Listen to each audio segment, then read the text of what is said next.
Cuando estudiaba, recuerdo que tenía ilusión por ser policía secreta. Ya mi padre en su juventud tenía ilusión por esta profesión. Yo creo que un poco por conversaciones con él, era una profesión que me gustaba, pero bueno, fue un lapsus mental de cuando tienes dudas de qué vas a hacer con tu vida, qué vas a estudiar, a qué te dedicarás. También es verdad que mi profesión frustrada es la construcción. Me gusta crear cosas que perduren los años.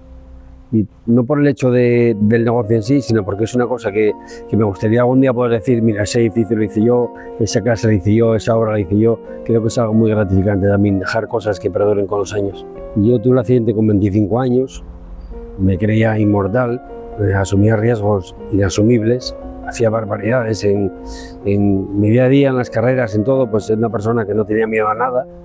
Y me di cuenta de que esto no avisa, jolín.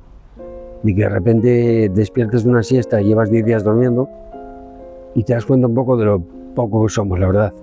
Me cambió la vida muchísimo, soy una persona súper positiva, mi felicidad se basa en la salud, 100%, lo demás no me entorpece ningún día, me da igual los problemas de trabajo, los problemas personales, todo está bien, todo te afecta en su momento cuando toca. Yo digo que la felicidad es el tiempo que pasamos entre problemas de salud y problemas de salud.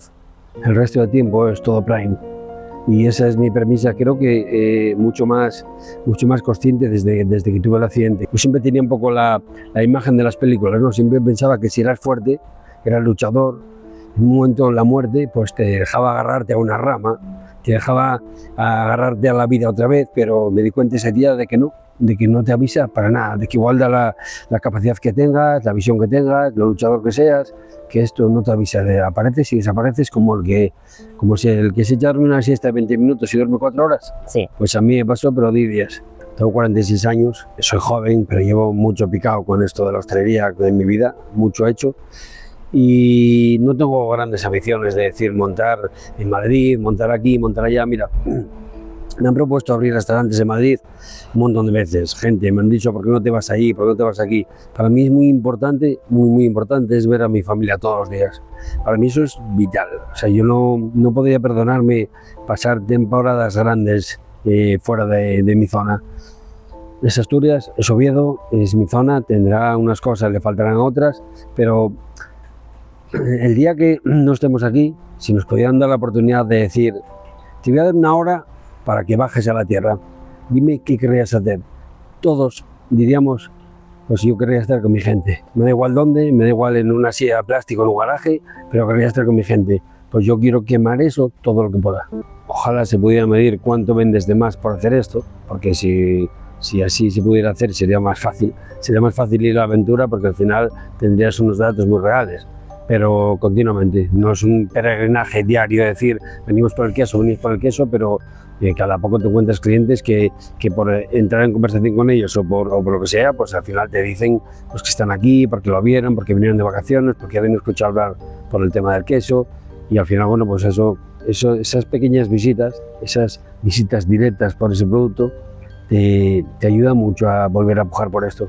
Yo tenía el tonel aquí al lado en Coyoto, y el Llagar de Coyoto, bueno, pues llevaba un tiempo cerrado, había pasado por muchas manos, no les acababa de ir bien, y a mi mente vino una idea de decir, quiero pasar por delante de estos dueños, de los dueños de esto, quiero dejarme ver, pero quiero que les venga a la mente la posibilidad de que yo lleve el Llagar de Coyoto, que me paguen un sueldo, y yo sé que voy a ser capaz de llevar ese restaurante y llevarlo bien y hacerlo funcionar.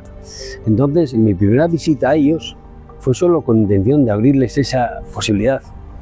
Realmente yo no tenía dinero para cogerlo, no tenía capacidad económica para coger el Llagar de Coyoto. Yo era, bueno, si me dejan el restaurante y me dicen, mira, te damos un sueldo, te damos una comisión de tanto por llevarlo, y bueno, lo tienen cerrado, mejor que cerrado pues estar abierto.